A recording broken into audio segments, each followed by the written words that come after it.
see the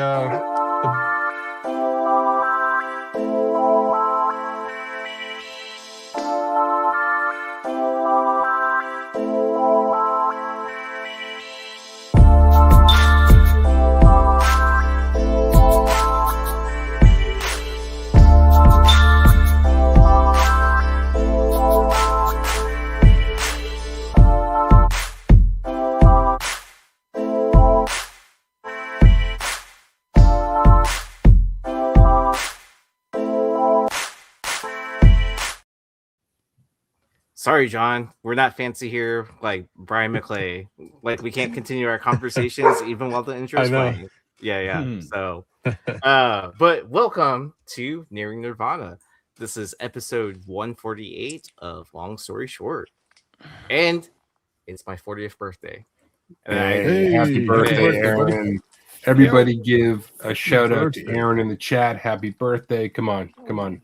It's his 40th birthday. It's a big one. Happy birthday! I mean, I couldn't imagine doing anything else besides like doing a podcast. You know what I mean? Like, what am I gonna do? Go eat some like fancy food or something like that? Like, overrated. You're so I'm going old Saturday. Refuse to have anything else better to do. Yeah, refuse exactly. it. Like, what am I gonna go do? Go drink on a Thursday? I'm not in college anymore. See, you're already You're 40, like man. You can't 40-year-old. keep doing that, man. I gotta go to my yard and start yelling at kids, right? No, Get off my lawn.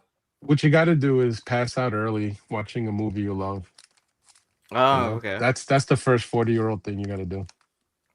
Pass out. I already do that though. I fall asleep to watching like movies and TV. Do you feel 30? 40? No. Do you feel 40?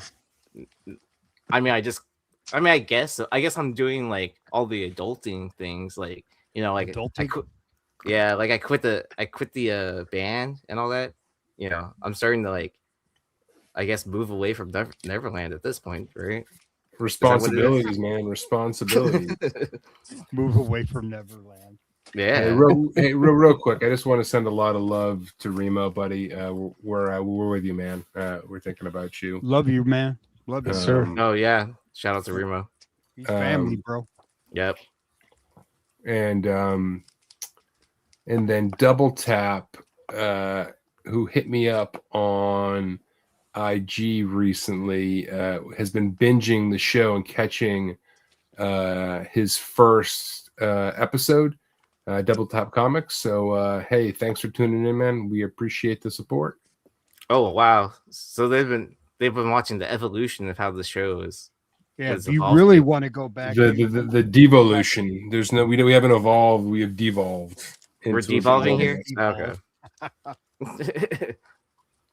No, you can see the evolution if you go the flip side days. Yeah. Oh yeah, if you go all the way back. Oh, that'd be deep. That'd be the deep cuts, right? That would Deep, be almost deep. That would be like the B-side stuff, right? Or Yeah, no something. shit, man. That's like the the minor leagues. It's only on vinyl, and you can hardly hear it, man. Oh no, wait. A-track. Did we start out in the majors and then we went to the minor league? Is that what happened? Yeah, we got kicked out of No, the man. We did the image thing, man. We left. Oh, we left. we signed Marvel. We left Marvel. We were signed to the major label and then we broke off and started our own label. Yeah, our own thing. Yeah. Yeah. Is that how we that works? Went from Image to Dark Horse. Well, at least we're not at IDW, right? Yeah, we're a massive. Yeah. We're a vault. I think I can say that now since I'm not a shareholder. Oh, that's right. Yeah. Yeah, because my stock ended up. See, I'm already talking about stock market and stuff like that. I'm an old person. Yeah, Dude, you're getting way too old, man. All right, let's get into the show before we lose our audience. I thought we were talking about 401ks tonight. 401k strategies on the show tonight. That's not a bad idea. Okay, so here's our warning. You know, we're 148 episodes in. You know, obviously Joe and I want to talk about these same books all week. Damn right. Yeah, so make sure that it hits the market report or the almost in. Pay eBay's highest prices possible. We want to talk about your purchases. Well, it's funny. Double Tap hit me up and he's like, I just started watching the show and I already broke the rules. You know, I went out and bought something. So, anyways, I don't care what you guys do, but be smart with your money, man. Yeah, and just make sure it's not an AI copy cover, you know, and you'll be all right. Yeah. All right. We're going to start out with one. Carter doesn't know this one's coming, but out of the gate tonight is, and Carter can take it. He doesn't know what it is. I don't know what it is. You don't. You do, but you don't. Oh. What's my book? That's my book. I have this book. Hold on. Catch Carter's latest haul video. You missed out, but yeah, I had a haul video yesterday morning. Nice. And it was a lot of fun. And I talked about a lot of cool stuff, and this was one of them. This was true gangster stories. This is a favorite of mine. Yeah, I love this book. It's beautiful. So I was reading about this morning. Okay, and you know, on the slab, and you have the only slab. There's only one. You've got the really, yeah, nice. There's no artist credited, but there's a lot of talk about pulps on the interwebs, and some believe the artist of this cover is William Soar, who did a lot of pulps in this era. Not verified, but people think he is the artist. So just putting that out there. What happened to her pants, dude? Looks like someone threw up on her pants, or are those flowers painted on there? Those are it's like a floral pattern. Oh, okay. Yeah. Those aren't really attractive, dude. I don't like them. It looks like vomit on her pants. It's you didn't like the fashion from the 70s all the way up to, or from the 60s all the way up to, I don't know. What did they call the fashion in the 70s? The let it be look, right? The let it be look. You just like grew out all your hair and let it go. Let it go. Fuck it. You know. Hey Carter, so when you got this, set the stage. Was it a dealer who was selling a bunch of Golden Age and pulps? Like, where did you find it? It was a. Hold on a second. I think you can hear me. I'm gonna yell. Hold on. It was an eBay auction. An eBay auction. Okay. It was. If you can still hear me, we can still hear you. It was an eBay auction, and like I don't think a lot of people were like maybe paying attention to it because I was willing. Because here it is right here. It's a 4.5. Nice. Beautiful 4.5. It's a 4.5, which is great for a book like this. From 1939, man, a pulp from 39. Damn right. Yeah. I'm like, wow. You can only hope to have one in this condition. Look at the spine is like super solid, like it's beautiful spine. Yeah, look at that slab, dude. What are you slabbing the Bible? What the hell? I know, right? This thing is thick, baby. This is a First Testament. I got it slabbed. Thick. Autographed by Jesus. It is JSI certified. DNA certified.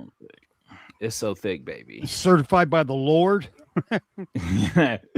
But yeah, it was an eBay auction, and I think it ended around 300 something. I thought you were going to tell me 3 in the morning. Being the only one, man, that is an awesome pickup. But here's the thing: I was willing to pay double that. Oh wow! I don't blame you, man. I was more than willing to pay double. I just like it because you get under ad, you get the bottom ass cleavage. Mm-hmm. Yeah, man. We had the first underboob pulp on this show, and maybe this is the first ass hanging out comment. Yeah, it's like you get 1939 hot pants with some cheek hanging out. You know what I'm saying? Yeah. I'm like, you know what? This speaks to me. Yeah, Just you like did well. You did well. just like how damn it, what was that? The Argosy Devil Island cover? Yeah. Is This is this the first cheeky cover? No, can't be. I was just joking. I don't know. 39. I mean, that's quite a bit revealing, right? Yeah, the time. very, very. Appearance of the cheek. Yeah, he's is showing his age. He's already appalled by skin showing. Only ankle, dude. I'm only into ankles. This is this right here. It's like you got the 1939 equivalent of YN's. You got the gangsters. It looks like see, leave my broad alone. You see? Yeah, they're shooting up like a burlesque show or some shit like that. You know what I mean? Yeah, that's what it looks like. Beat it, Dame. All right. So William Soares. If we go to the next slide, William Soares. This is a William Soar cover as well, verified. Anyways, I can't necessarily draw the direct line between the two of them, but I could see similarities for sure. But spicy mystery, man, I need in 2026 to get me a spicy mystery, but these damn books go for so much. I bet. This is Spicy Mystery Stories #1 from 1935. Only 6 of these on the census, with a high grade of 7.5. A 7.5 of this must go for 10 grand, at least, I would think. Hey, one more point that I wanted to make about the gangster stories. There was one that sold. There was a raw copy that sold at auction, Heritage, for $228. Was there an estimate on the grade of it by any chance? They said it was VG. Okay. It doesn't look like. It's like 2024. It's a relatively recent, yeah. And it doesn't look like the copy that I have, because there's like tears and stuff that are there that aren't on my copy. Oh, so you're saying they didn't buy that and grade it, is what right? Right. So it's something different. Oh, that's interesting. Yeah. So there's multiple out there, just not a lot graded. Right. Oh, yeah, awesome. Also, what I was going to say about this cover. Oh, shit. What I was going to say about this cover was that I would think this is earlier work compared to this. Like, well, this is 35 in theory. Like I said, nobody knows, but a number of people had suggested that it was William Soar who did that cover, but they didn't. You couldn't verify. No. I mean, I can see some more facial expressions on the girls a little bit. Yeah. All right. Looks like him. All right, Carter, you wanted to talk about this book tonight. Tentacle porn. Now, dude, that's exactly why I put it on the thumbnail. I think that we actually talked about that when we did the Bruce Timm show with Josh, and we talked about H.J. Ward being his inspiration. I think this was one of the books we talked about, but I can't remember. But I'm pretty sure it was, because I remember the tentacles as well. See, I haven't seen any recent tentacle covers. You know, like 3 years ago, that was like the thing. Now it's just Godzilla. Right. Yeah. Spicy Adventure Stories #22 from 1936. We have the blonde in the red swimsuit. Yeah, this is so good. This cover. Mm-hmm. No bloomers for this chick. You seen the old timey photos of it was like early 1900s where where women would be at the beach and they'd be in bloomers and black stockings and shit. Oh yeah. Oh, what a difference! Like what a couple decades makes. A world war in a couple decades. Yeah. And all the chicks are just half naked now, just like overnight. As a Carter, chick. you sent me a picture of a sale, but it was a strike through. Do you remember what it sold for? The book? It was a 3,000 asking. I want to say. Shoot. Let me see. See, I thought that story was going to end differently. I thought, Carter, you sent me a picture when you were at the beach. Let me see. Heavy. Spicy adventure stories. Let's see. It had to have been in the hundreds. That's what I was thinking. Well, I think it was God, 3,000 asking.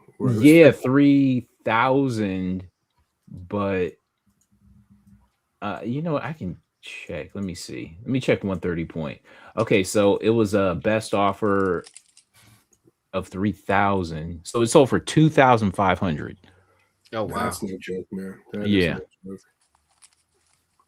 And it's a raw copy too. And Michael, is that books I like overall, or is that books I own? Because those two lists are different, or slightly. I've got to get out to Pulp Fest and grab. You know, I need a spicy pulp in my collection. I don't have any like spicy adventure, spicy mystery, spicy detective, spicy western, spicy story. I just need one of the spicy in my collection. And Now, what day would you get there? Because it's I think it starts on Thursday. I wouldn't get there till Friday, most likely. Okay. Everything's sold out by the afternoon on Thursday.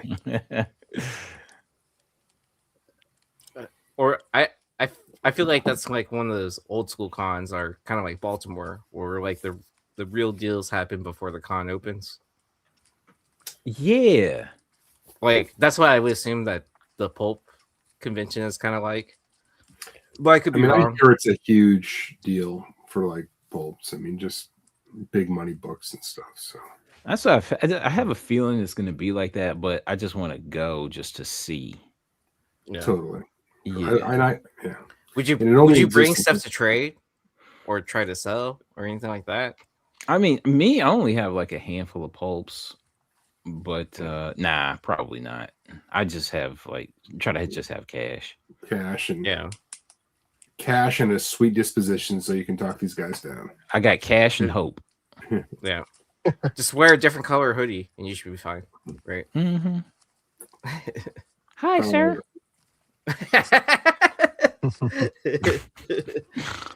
Will you take $300? Start talking in a British accent.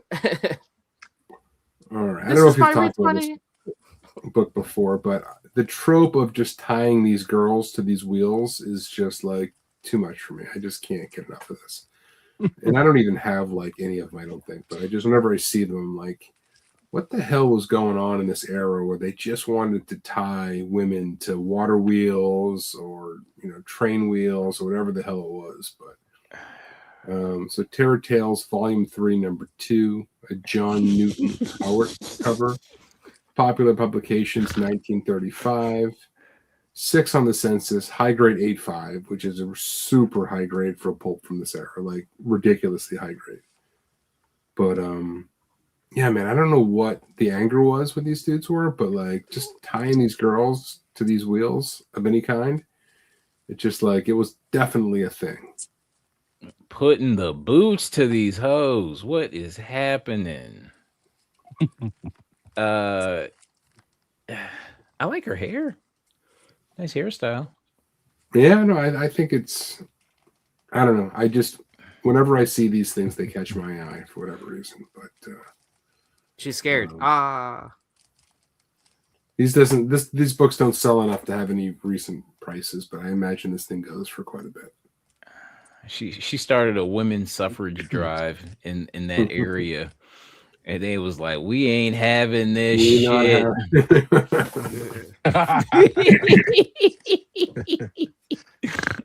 They put an end to that. They started that. They ended it before it started.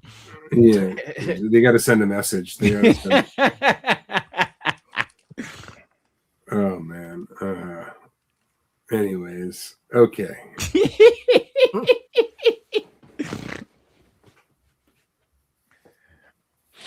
Good cover. This is all you, Carter. New York Mad. This is 1951. Beautiful. I like the so New York Madness and no idea who the artist is. I couldn't find anything. I looked, but with no luck. The colors on this are spectacular. Love it. And it's a paperback, right? Mm-hmm. Yeah. Yeah. The only credit that was given to whoever this Matthew Bodenheim is, or sorry, Maxwell Bodenheim, that was the only like credit given anywhere in this book, and I assume that was the writer because yeah. It's probably some. It's probably some smut. You know what I'm saying? Yeah. Some smutty ass story. That's how all of them are. It's stock footage from back in the day, right? Yeah. But yeah, the rendering on this is amazing. Look at like the detail on her whatever the hell she's wearing. I mean, it just looks it looks amazing. It looks like 3-dimensional. Yeah, no, it's excellent. Was this one of the paperbacks that you got, Carter? No. Okay. No, I wish. I think we talked. I talked about this on Hot Book Alert Live like a few weeks ago. Okay, I know I'd seen it somewhere. So yeah, dope. Yeah, hey, great. You put some fishnets on her. She'd look like a prototype for Zatanna. Oh yeah, blonde. But blonde, yeah. All right. What else do we got on this show tonight? So this is my favorite, one of my other favorite tropes, Mystery in Space, #1, from DC Comics, 1951, a Carmine Infantino cover.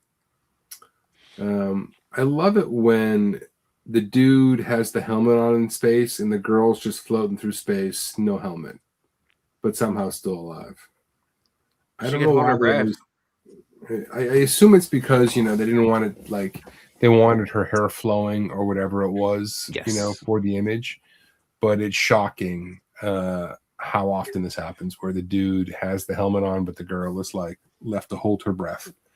Shouldn't her head, like, be exploded by now? She should be fucking frozen to, like, she's like a skirt in space. She should just be a popsicle. Yeah, something should be going on, but don't worry about that though, man. You're gonna ruin the story if you overthink this one. I think you just figured out why in other covers they're always tying them up and torturing them, trying to kill them, because they're not human. Just women in general, just otherworldly. If they can survive in space like that, that's why the back on Earth we're just saying we gotta tie this fucking girl up. Put her through the water. Yeah. I mean, the 9.2 of this, which is the high grade, sold for $10,000 back in 2019. That's a big boat. Wow. $10,000, man. 170 in the census, with only a single 9.2 as the high grade. Crazy. You know what? There was a copy I was going to talk about on Hot Book Alert Live.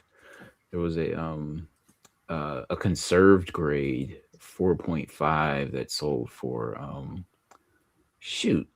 think it sold for like 500 or something like that. It was like this really book cheap. Here of the same book. Yeah. Wow. But it was a conserved grade though. Wow. I'll buy what I can afford. Mm-hmm. At that point, it's like how well does the cover present at that point, right? That's because that's what you're buying, even though it's conserved. Yeah. I mean, if it's going to be slabbed and all that, it's like, how well does it present? Yeah. I mean, this $10,000 was 2019. This is before the boom started. You know what I mean? Like, I don't know if what this would have gone for. Like, these kind of books took off towards the tail end of the boom, but you would think it would have gone for more than $10,000 probably. Just get Logan Paul interested in it. It'll be worth $1 million. Mm-hmm. Jeez, you don't need that guy in comics. All right. I found this book digging the other day. Oh man, I just threw it on the show. I found this thing at a used bookstore. dude, that's a blow book, dude. Mean Bitch Thrills #3. Oh wow. By Spain Rodriguez. Print Mint Publishing, 1971. This is that like indie comic era, like the super underground comic era of the early of the 70s. That's what like this comes out of. A 9.8 of this thing sold for $1,000 back in 2015. $1,000 and over a decade ago. Man, that's fucking badass, dude. Only 7 on the census, 2 and 9.8, and I found this thing for $10. I was pretty happy about it. You found it for $10? It's not a 9.8, dude. I didn't find it. Mine's not a 9.8. Like these are out there, but there's reprints of these too, so you got to be careful. Okay. Gotcha. But still, like, yeah. I mean, if this, yeah, but I mean, in any condition, you'd still think it's like a $20 to $50 book, right? Yeah, it can fetch a little bit. It can fetch a little bit. But there are multiple printings of it. But it's super cool looking when you see it. Yeah. So. How long does this series go on for? Because this is number 3. 4 maybe. I mean, this might be the final one. Like it wasn't long. There's a lot. There was no issue 2 or 1 either. Is what happened. It just went straight to 3. Yeah, I just thought that was just fun. All right, so I looked up. I swore we talked about this book before, but I could not find it in any of the old slides. So I said, "Fuck it, let's just talk about it." So this is the Amazing Spider-Man number 184. This was the promo version that was given out with all detergent. This book is hyper rare, and people will pay a lot of money for it. So this came out in 1978. And, you got to be careful with this because there's another version with no price as well. But this one has the all, the free with any purchase of all like sticker on it. An 8.0 of this sold in 2020 for $4,000. So that's that's a sticker on the book. It may be printed on the book. I don't know. I don't know if it's a sticker. I think it may. No, it should be a sticker. Okay, an actual sticker they placed on it. Yeah. A 3.5 of this. A 3.5 sold for $700 early last year. Only 47 on the census. The high grade is 9.6. So people go nuts for this. If you go to the next page, and I'll show you the 3.5. I mean, it's beat to shit. I don't know if you can see it, but this is it. And if you you can't see it there, but there's creases all over the place. I mean, this thing is beat up, but it still went for $700. Oh, Rob is saying it's a sticker. Okay, the stickers were placed pretty well. The only reason I wondered is because I've never seen one of these in person, but they all seem to be almost like perfectly placed. You know what I mean? Well, it could have been a machine that was just slapping them down like perfectly. Yeah, that's a good point. Yeah. Okay, and then Liger is saying they did a different one on Cover Price earlier tonight. Well, big shout out to our sponsors over at Cover Price. Make sure you're using the code Nirvana 14 for. Wait, they covered this book tonight? Really? A different one. A different promo. Different promo detergent. Yeah, we're gonna get accused of colluding with DeVoe. I swear to God, we do not talk about what we're doing between shows, but we bumped into each other on books on the same night is high enough where I can understand why people would be asking questions.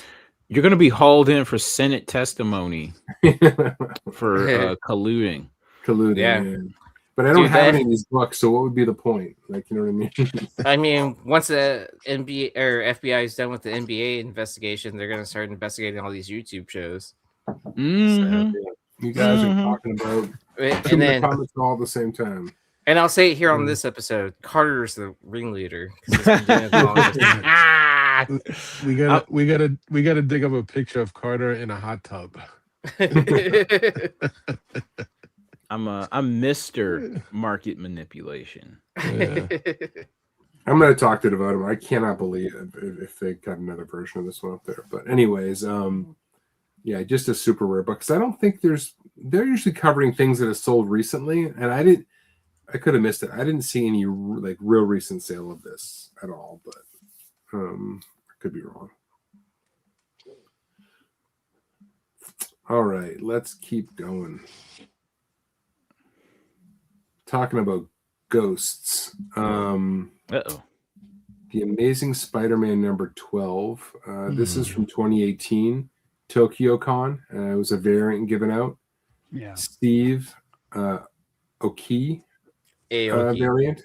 Is that how you say that? Aoki. Yeah. Aoki. He's a DJ. Yeah, he's a DJ. And then his sister is an actress. So if you saw Too Fast, Too Furious, she's the Asian chick. Oh, nice. Sorry. Which one, Yee? There's a lot of Asian chicks in Fast and Furious. The Too Fast, Too Furious, the one where he's in Florida and driving. The other chick that's in the crew when like Ludacris gets introduced and all that. Oh. Yeah. So that Asian chick that's a part of that driving crew, that's Steve Aoki's sister. Okay. Nice. Yeah, I mean, this book goes for a fucking ton, man. A Raw sold in 2023 for $1,200, just over $1,200, and an 8.0 sold for $3.3K back in 2022. It's a cool cover. It's badass, yeah. I love the view of, the angle shot is really nice. It's really cool. Only 10 of these on the census, high grade a 9.6, and not even a 9.8.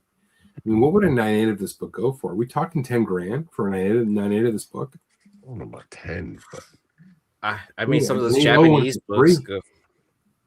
I mean, think of that other it'd be Japanese. It'd be the only one. Yeah, I don't think $10,000 is. I don't know. I don't know. I just.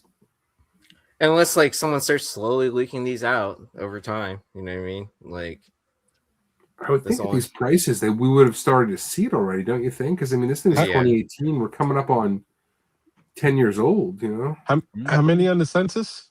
10. 10, and the 9.6 is the high grade. Yeah. What did the 9.6 sell for? There's no. I couldn't see any sale. Oh, okay. It's just on the census. And a raw sale was $1,200. So 90. I don't know, man. I don't know either. An 8.0 for $3,000. I mean, shit. That's 10G sounds hella possible. But you know what? That would be smart to drop if you did get a 9.8 for sale. Like if these characters come to, in the MCU when they get blow back up again, then throw this out there. Don't do it now while they're dead. Because it's kind of a flat. There's no real stories or books. It's dead from the masses, but there's still plenty of rabid fans for these characters. You know what I mean? Like a hardcore collector might still step in and drop a big ticket on a 9.8. I'm just saying, just imagine though, if you see the both of them come out like in a final credit scene or something, and then you drop this book in an auction, it would just really make things amplified. You just got to find it first, though, right? Somebody. Yeah, I mean, if only 10 have been graded after X amount of years to this point now, at this point, but I mean, also this is a Tokyo Con variant, right? So just think of how many people are going to Tokyo Con in 2018 compared to, I mean, I feel like it's a little bit more common nowadays for like Americans or U.S. citizens to start attending Tokyo Con versus like, back then. Steve Aoki probably has about 50 of them in his closet. He's got them all. He's got he's the one with the 10 graded. He's like, if it's like I can't stop grading them until I hit a 9.8. No one else can have one. So this thing would basically have to make its way overseas to get it to America. Yeah. Oy. I mean, shipping from Japan's not bad at all. Like, it's actually super fast. Like, everything I've ever ordered from in Japan takes, about the same amount of time getting a package. Dude, I bought something in Japan and I got it the next day. I don't know if you guys remember. I was talking, and I couldn't wrap my head around it. Like, I bought this yesterday, and it showed up the next 24 hours day. later. Yeah. I'm like, how the fuck is this possible? I can't get shit from fucking New York City in 5 days. 5 days max is what Rob was saying. Yeah, DHL from Tokyo is lightning fast. Like, yeah, when I ordered my piece from Peach Momoko, like, she sent it from Japan, and then it took less than a week. I remember, like, as soon as I paid it off and they sent the tracking, it was basically here. I could barely blink before I got it. Dang. Yeah, and the buzz from Sony is that they're not giving up on making movies, and they're doing a Miles and a Spider-Gwen movie now. Whether that's yay, with Marvel or not, they don't know. But somebody was basically saying that it will be in conjunction with Marvel because that's where all their successes come from. But they're going to continue to put stuff out because, I mean, it's really the only IP Sony has. Yeah, their studios. All right, but I must have this book. It's one of those. It's like, man, now I'd love to own this thing. It's so cool. It's so cool. Yeah. All right, here's a really rare book. As you know, famous as Liefeld is, I don't feel like there's that many people that chase his stuff. But that being said, most of the databases do not even have this book listed. G.I. Joe 201, the Rob Liefeld 1 in 25 variant from IDW in 2014. A raw sold last month for $210. Only 3 in the census, high grade 9.6. And like I said, most of the comic book databases don't even acknowledge this thing exists. It's because Liefeld has all the copies in his warehouse. I doubt that. He would have live sold them on whatnot already. And he'd be holding it like this while he's doing it. Well, it beats his like clothes hanger thing that he used to do with the clothespins. No, he still does that. Oh, he still does that? Yeah. Still depends on what kind of weird mood he's in, I think. I was watching his podcast this morning on YouTube, and he went off on the craziest tangent of all time. But God bless the man. I haven't listened to his podcast in a while.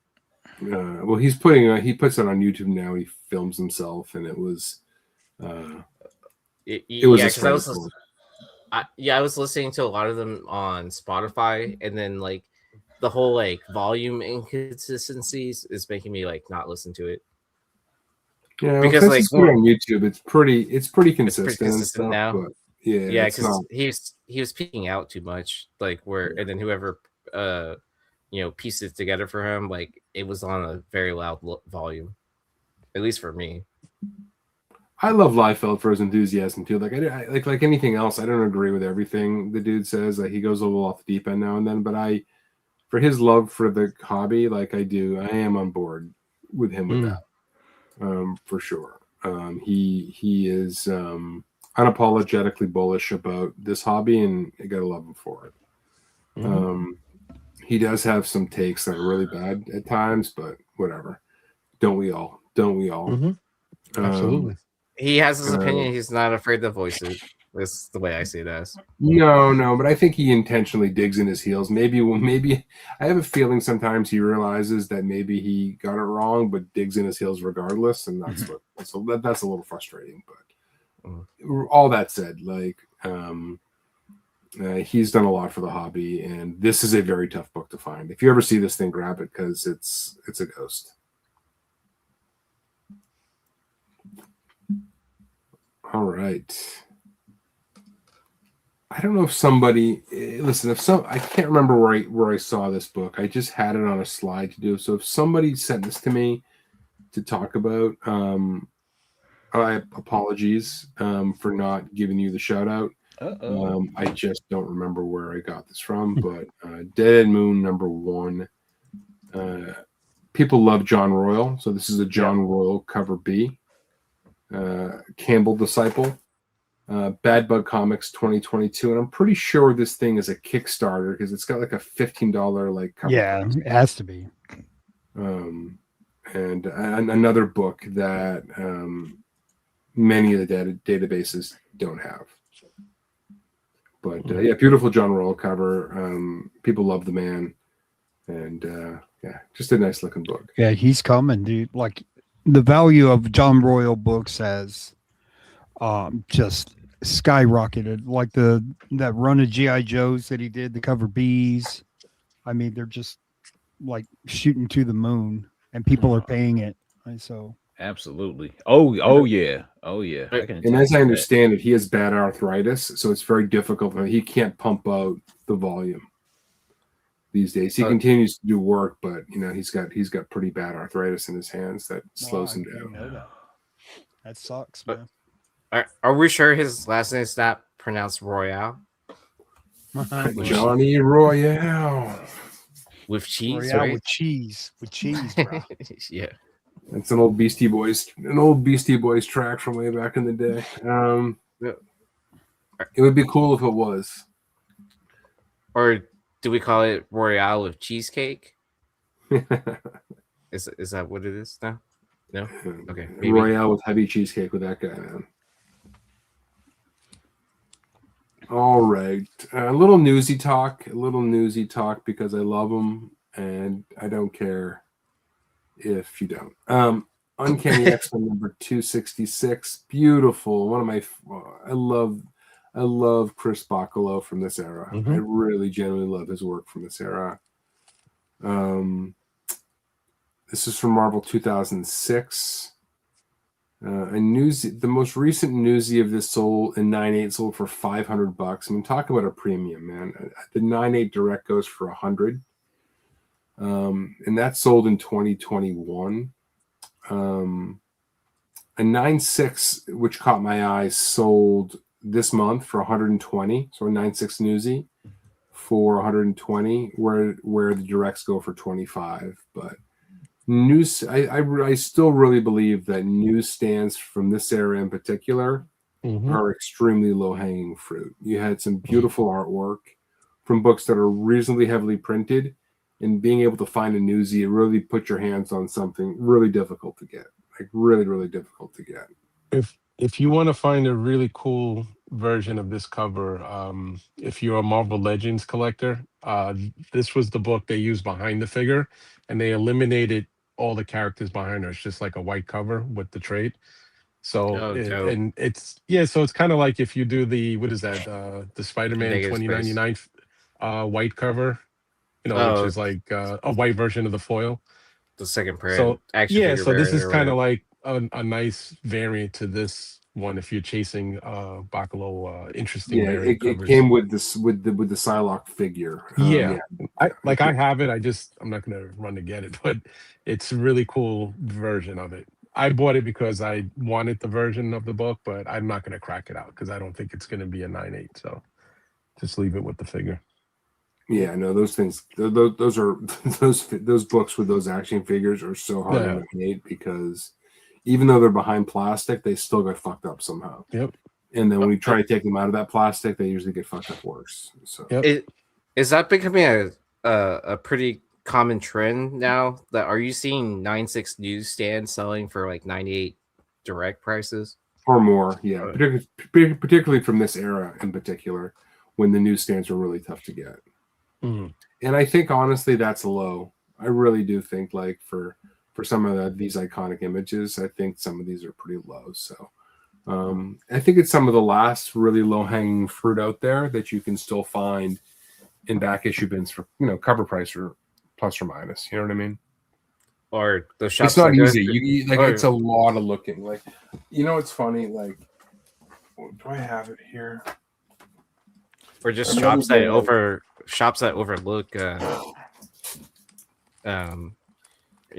that go through a ton of collections. You can easily find newsstands in those collections. At least that's what I've seen. A lot of shops, they just don't look for them. They really Yeah. just, they're going through these collections. It's a lot of work to do. They're just taking out the big books when they find them. What the hell did I do with that book? They're just taking out the big books when they find them, and they're trying to move everything else out, right, to try to make as much of their money back. So they're not getting hung up on. I don't know what I did with it. I thought it was back here, but yeah, they're definitely out there if you're willing to put in the work. But it's not fast digging, like, because when you see these, you got to pull them all the way out. You just can't identify them from the top. Right, yeah. You got to go in there and you got to pull them out. So you got to, you're not going to be able to fly through and just pull all these things out. So, all right. So this is real quick. I'm sorry, it wasn't they didn't eliminate the characters. What they did was they changed the dress to like the trade dress. Yeah, it's like the vintage trade dress from the early Uncanny X-Men titles versus what you see there, which was the typical one that Ben is showing. Yeah, so it's the old school trade dress they threw on. Right. That's what they did. So if you really like those cool variants, then buy this. And I guess if you want to try your luck, it doesn't come with a newsstand or a direct sale. And I fucked up the number on this. Thank you, JD. That's not 266. I think it's like 467 or something like that. I don't know why. Yeah, this is 467, and then on the action figure comic it says 258. Yeah. And weird, it has a price on it. It has $1 price on it, which is strange. The 258, that was the first Psylocke, this version of Psylocke. Right. Nice. Alrighty. All right. This is one that I think is probably worth keeping an eye on if you find it. This is a beautiful Mike Zeck cover, which I think I misspelled there. From 1983, just a badass Deathlock cover trying to take out Captain America. A 9/8 newsie of this went for $210 earlier this year. The census count on this is not the newsstand census count; it's the total census count. But it's not a high census book to begin with. But this book in a 9/8 newsstand, I think, can probably command a lot. It's just a great image. Sweet.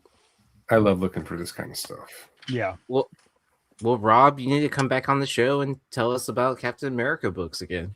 What's up, Rob? Man. Rob, I hope it's a 9/8 newsie, buddy. I really do. If you've got this. Okay. Joe, go find it now. Right. Send it to me, Rob. I pressed a whole bunch of shit for Rob. All 9/8, ran the gauntlet for him. So nice. Yeah, this one kind of surprised me. So, we've talked about DC Universe variants on the show many times. They existed basically as fillers for comic packs sold at like Toys R Us and these kinds of places, right? So when they needed more books to basically fill these packs, it was excess inventory. When they didn't have enough excess inventory, they'd reprint them with these DC Universe labels on them. And this was a foil embossed cover, and it just surprised me that they would go back to print on a foil embossed cover for a DC Universe variant. It seems like they could have printed anything else lower cost, right? But I've never seen this one in person, but it's super low census. A 9/8 sold for $450 recently, and there's only 6 of these on the census for 9.8. But I've never come across this one in person. Carter, have you ever seen this one in person? Yeah, I got one. You got one of these? Yeah. A 9/8? Definitely not a 9/8. I don't know. It's tough to say, but he's like, I'm grading it now. I didn't know. I didn't know it was going for that much. Okay. Dude, yeah. So I know KATCG says like one day I will find the DC Universe variant. Like, okay, so once you do find one, it opens like a floodgate of finding more. I can tell you that for sure from experience. from finding like one, you find many more after that, right?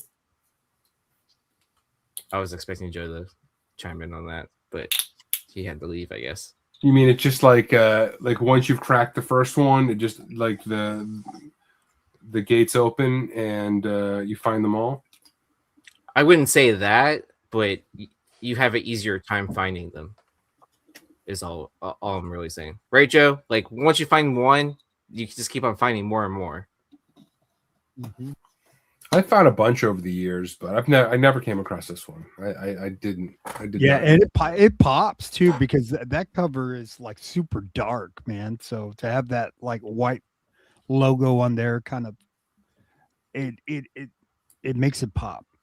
Yeah, I've got the original. I've got the original, but not this one. So yeah, I think everybody picked this book up. It was fucking badass cover, man. Yeah, well, good luck on your search for DC Universe books. There are plenty out there. All right.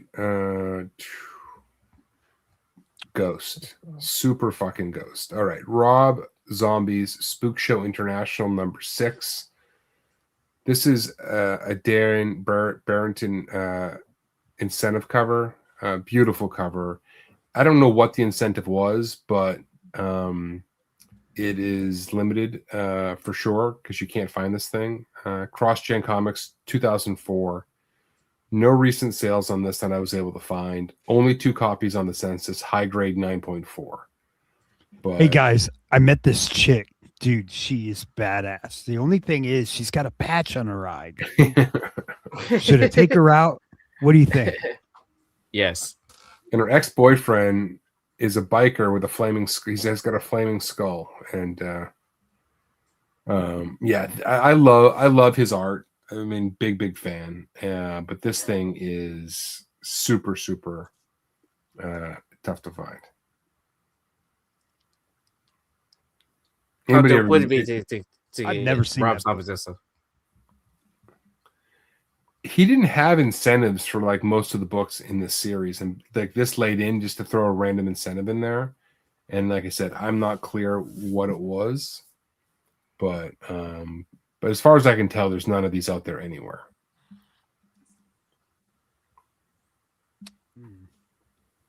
I know I have not seen that book. Yeah, I'd love to get hands on this thing, but I mean, obviously the famous Rob Zombie Spook Show is #1, the Campbell cover, but this one is definitely worth keeping an eye open for as you're out there digging. If you see this thing, grab it, and if you don't want it, let me know. I'll buy it from you.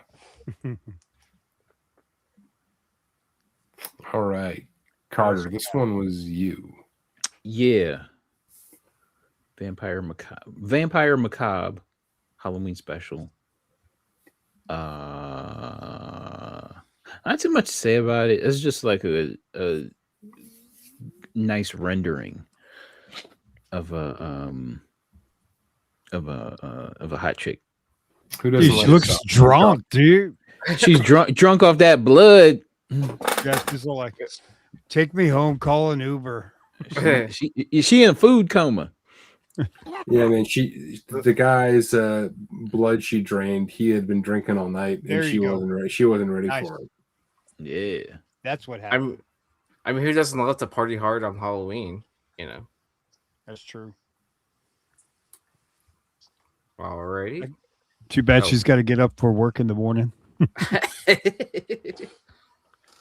So this is a book I totally blocked out on. Hey, I have this.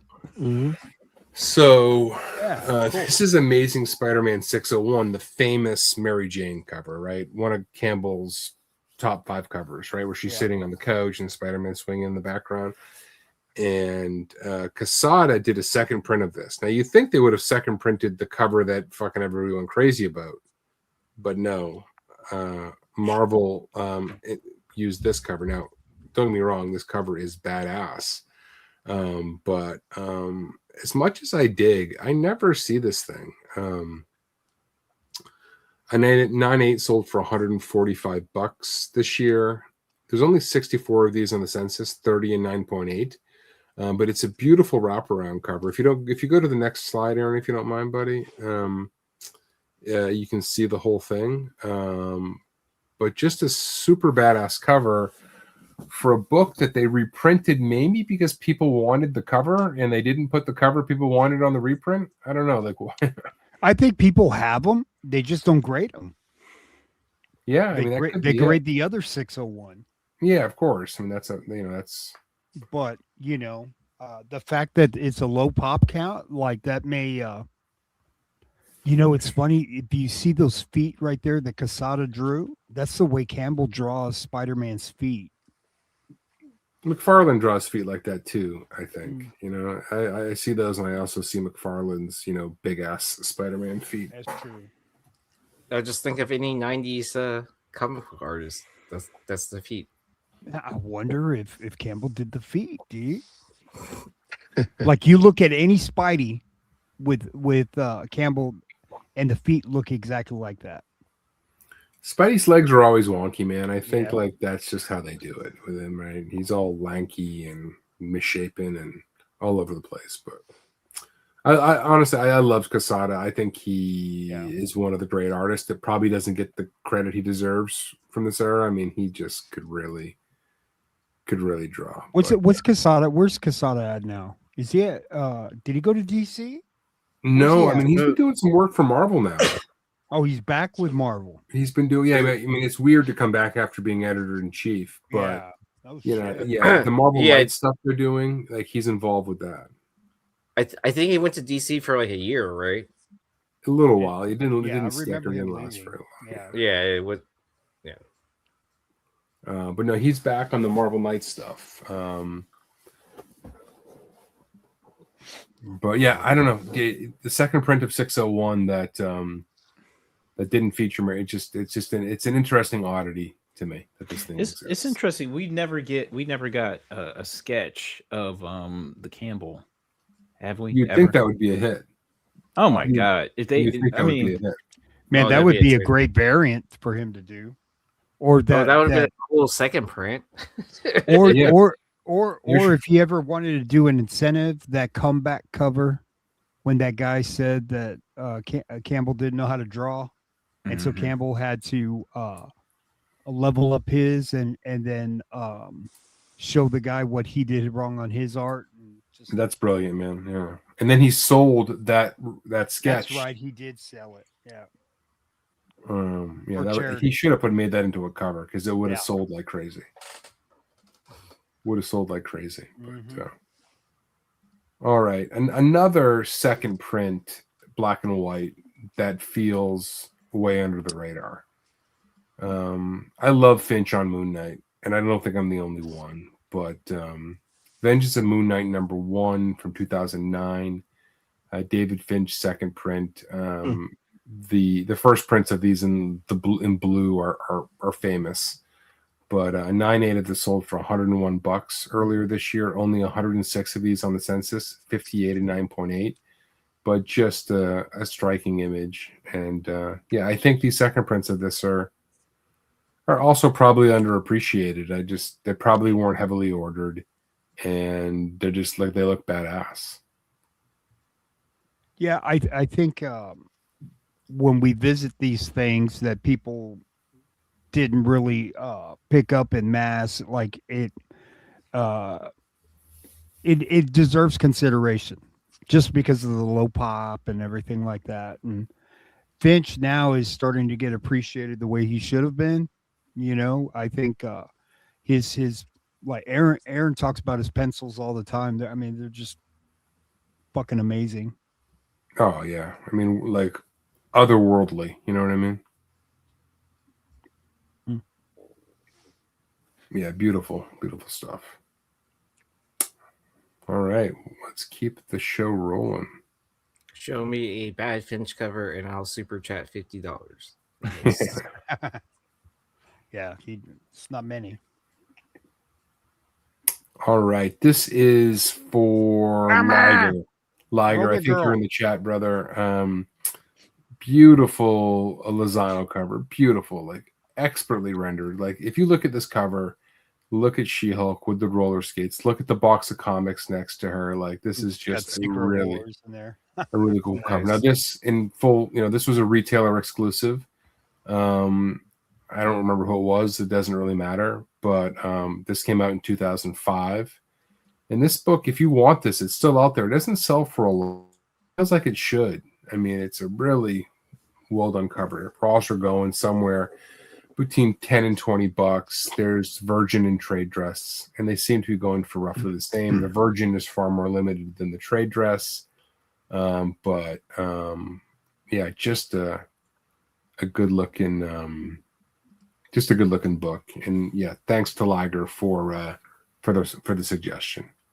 And this was like before Lozano really kind of went nuclear last year with that Supergirl cover. This was before that. So yeah, I love this. I think it's really a really good looking book. Sweet Doesn't cover. go for a lot, but these are. I will say this, and we've talked about it for years. You're starting to see store exclusives really start to explode, and it's around like the bigger properties. Like some of the store exclusives for Batman, for Absolute Batman, are commanding crazy prices. You're seeing it for Dork. You're seeing it for other titles. They're starting to really.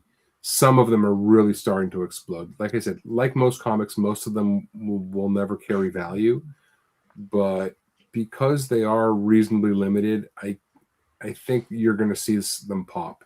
In some from years past that we've overlooked or didn't think about, you may see catch fire one day. So it's at least worth keeping on your radar when you can find them cheap.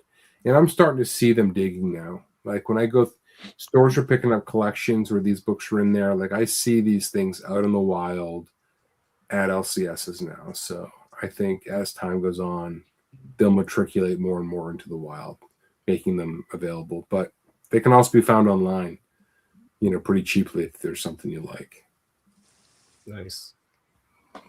All right. Here's another store exclusive that's very tough to get.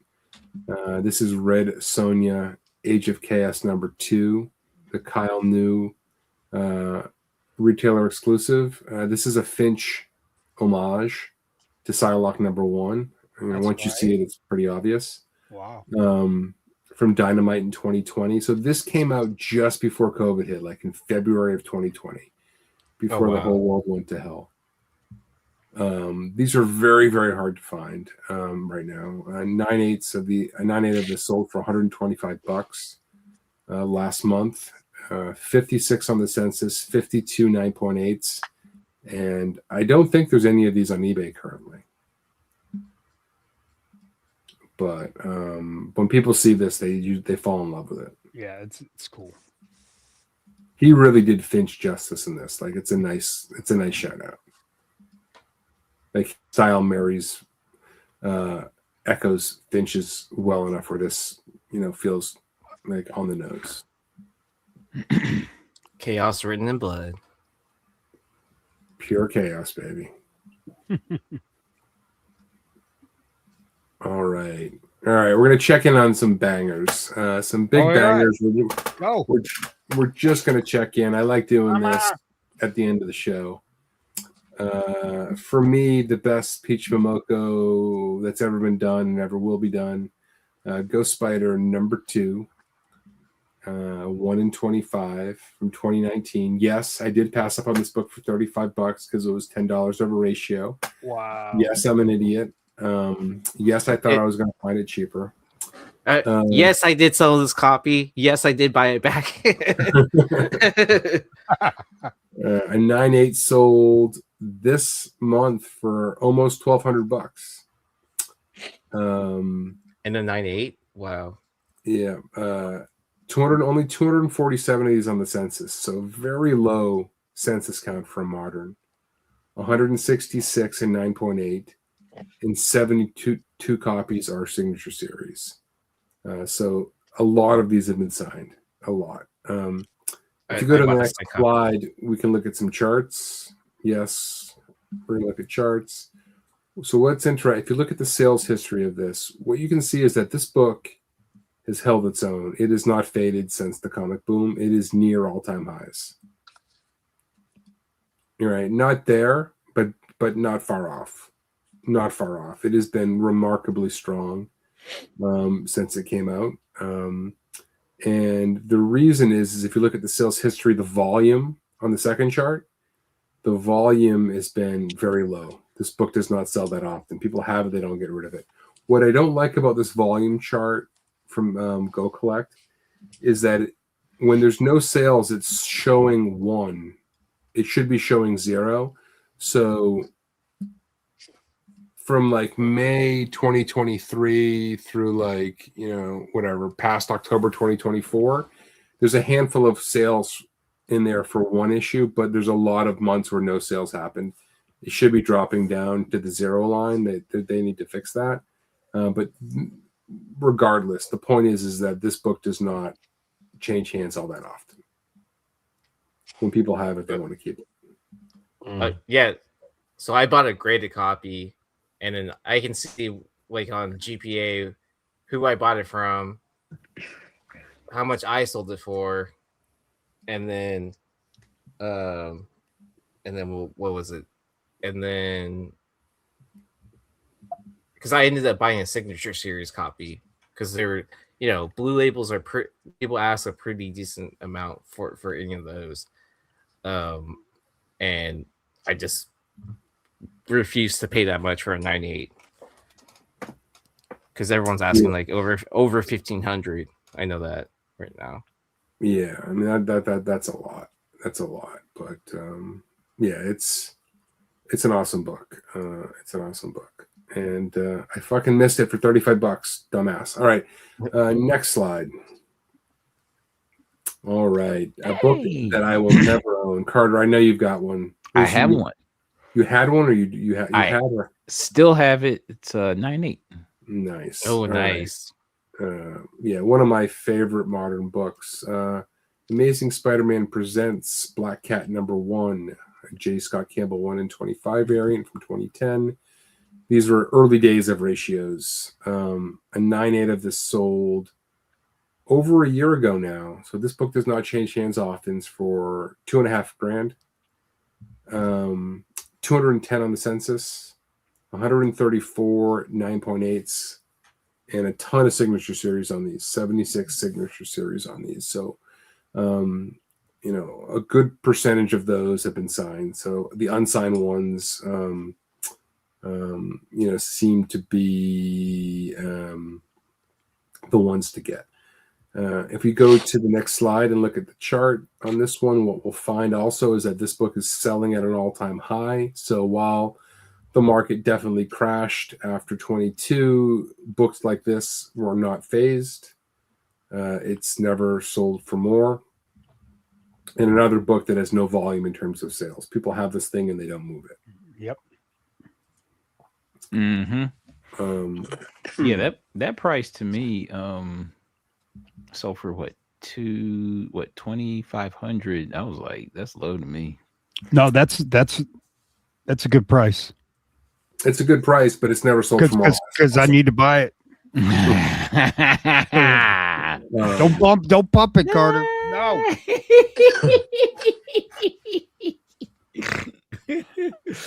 Fair enough. Ow. It's undervalued.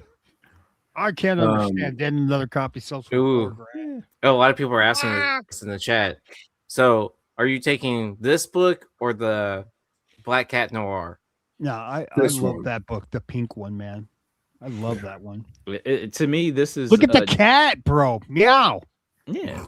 Look at the pussy on that. This was the sweet spot of Marvel ratios and the sweet spot of Campbell art. I thought it was funny. Yeah. And this was his first Felicia cover, I believe. This is when he fell in love with her. As he started drawing her like crazy. I believe this is his first drawing of her. I think I was talking to DeVoe about that, and he pointed that out. What did DeVoe say?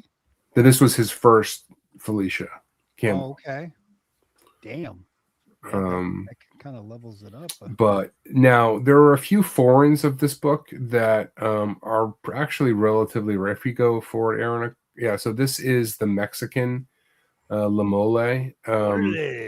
Very, very, very hard to get this book in high grade. There's only 28 on the census, 8 in 9.8, and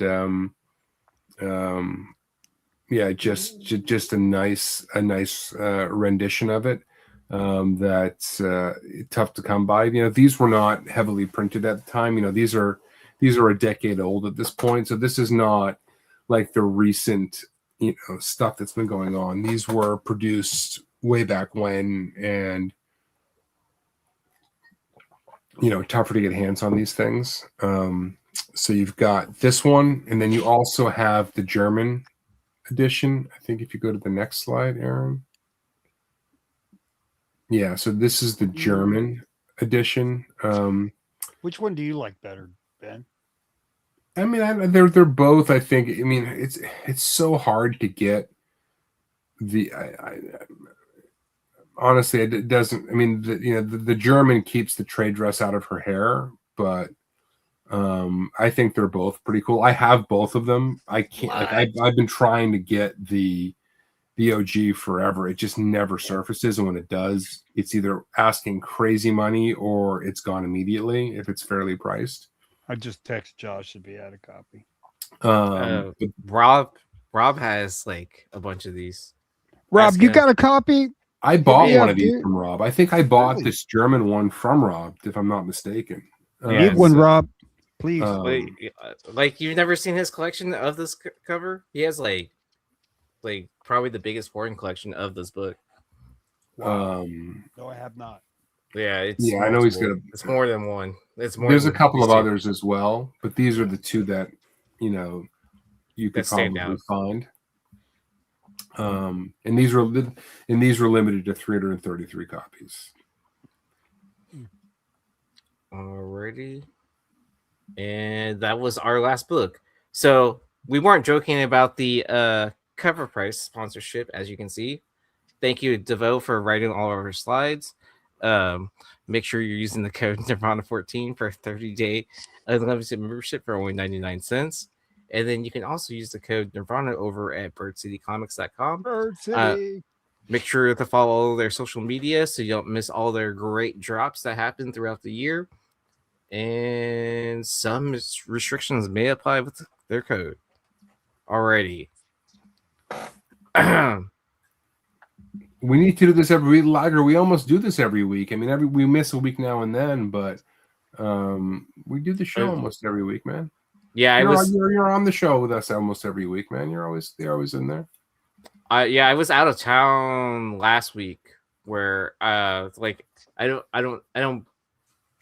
always have to travel with a laptop anyways, and then I don't want to bring my personal laptop to just do the thumbnail and all that. So yeah. Anyways, yeah, thank you for tuning in with us tonight. We appreciate it. What do we got coming up? Hot 10? Hot book alert live this Sunday. And I did a haul video yesterday morning. Check that out. Nice. I got some spec. I got some cover B spec to talk about. Yeah, great haul video by Carter. Check it out. And yeah, if you're not watching Hot Book Alert live, I imagine everybody watching the show is, but on Sunday nights, Carter puts together some of the greatest sales of the week, and we go through them. It's a good time, so check us out. Yeah, and remind me towards the end, we'll talk about what's coming out that upcoming Wednesday. Do you really have a hot book alert from 2006? Man, y'all leave me alone. No, we were joking, man. Y'all leave me alone. That was for someone who you have to go watch the most recent show to get that joke. Nice. Yeah, so I do plan to be on the Hot 10 tomorrow night, along with Joe. But who knows? It's my 40th birthday weekend. I could be almost anywhere. I don't know. I'll probably be podcasting. Let's be I don't know. completely honest. I'm probably so on Whatnot on Saturday. Oh dang! Another Red Hood comic sale on Saturday. What's up with this, dude? You gotta.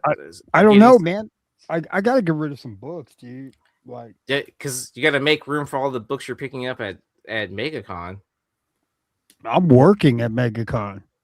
Oh, you're working? Okay. Yeah, I don't know if I'm gonna like be able to like. I'm gonna be with Mark, dude. I'm gonna be out there having fun. So if you I'll need have me to fun pick- with Mark. Shit, Mark's badass, dude. I know. Shit, I'll get Mark to steal something for me. Steal it, Mark. Put it in your pocket, dude. You get him in trouble. It's all good, man. But yeah, because I guess 3 of us are going to MegaCon, huh? This year. John's gonna be there now too.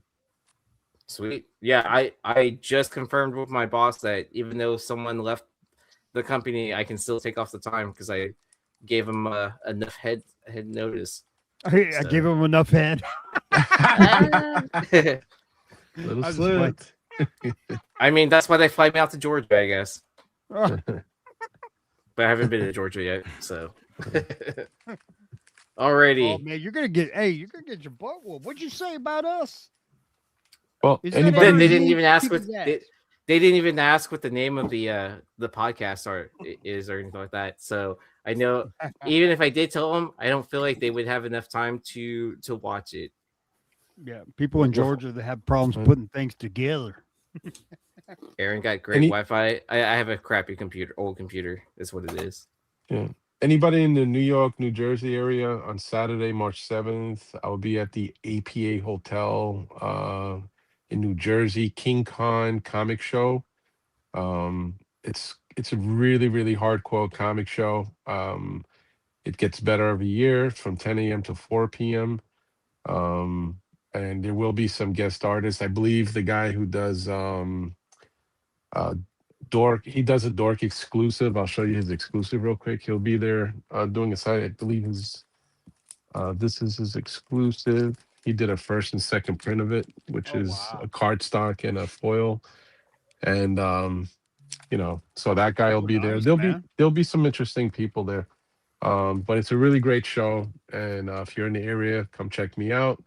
If you do approach my table and mention any of the shows that are affiliated with these guys, whether it's Hot Book Alert or Long Story Short or Beyond Wednesdays, I will give 10% off on any purchase that you make. Oh, and I will have a Monster Golden Age collection, all right, that I picked up today. Wow. I will have plenty of key Silver Age books, any first appearances that matter. I should have them. And we'll have sketchbooks signed by the artist, Arthur Sadam. We'll have monsters, medals, and all the other rare stuff. I will have plenty of Newsstand books that Joe pressed for me. Nice. Oh, nice. And I will have these guys, Dorks, and all the other. What is it? Are they the modern day key books? So I will have. Let's see. Some Dorks, more Dorks. Damn. More Dorks. Some Bleeding Hearts. The Dragoda Bleeding Hearts. See, I like that Dragoda. I'll have all the white skies, white sky blanks. I'll have That's not a Narcos. blank. That's just a white sky. Yeah. It's a cloud. It's a zoom in. I'll have the other Narco. What is this? I don't know if it's the Invincible one, right? Yeah, the Invincible one. This one here. I'm surprised it didn't get talked about this week. I grabbed that. That was cool, man. That was better than White Sky. Yep. Exploit #1, issue 1 magazine. Guys, pick this up and read it before somebody starts talking about it. And this was a really cool. You just did, dude. You ruined it. Well, somebody who matters. I mean, nobody's listening. Nobody's listening to me. You're pumping these books. But I don't know what you're talking about. You already have haters in the comments, like, you know what I mean? Check this out. Oh yeah. Haters means you're doing something right, Yee. Exactly. And then Keen Spy put out these Pooh Bear adventures, which are really, really cool. I didn't want to rip it open because they each come with a different trading card sealed in the bag. So when I find one that I have a duplicate of, then I'll rip it open and read it. And of course, we got our guy Mark Spears Made Cafe, which is really, really nice. Actually, the interior is really it has nothing to do with Mark. This is not a Mark Spears book, just this cover. It's an exclusive, and they come with these really cool trading cards sealed in a poly bag. But the interior art, if you're a big anime guy, the interior art is really, really pretty cool. It's interesting and it's a pretty cool read. So, but anyway, I'm gonna have a little bit of everything. I'm gonna have pulp, golden age, silver, bronze. I'm gonna have a kilo bronze in some short boxes, some runs, and lots of Mark Spear stuff. Some of my duplicates. So come and if see you me. need a kidney, John's the guy to ask. A kidney. Hey, y'all read Wrestling Heist, man. That is a great fucking book, man. So, I think issue 3 came out already. So, read that book. It's a good book. And I rarely talk about books and like the writing is really, really good. And I will have some Pokemon that just dropped, the new releases, some of the really hard to get stuff, all sealed original boxes. So come see the spread. There'll be a lot of nice stuff. So sweet. All right, and it's March, and I still don't have a sign off. So check you later. Bye.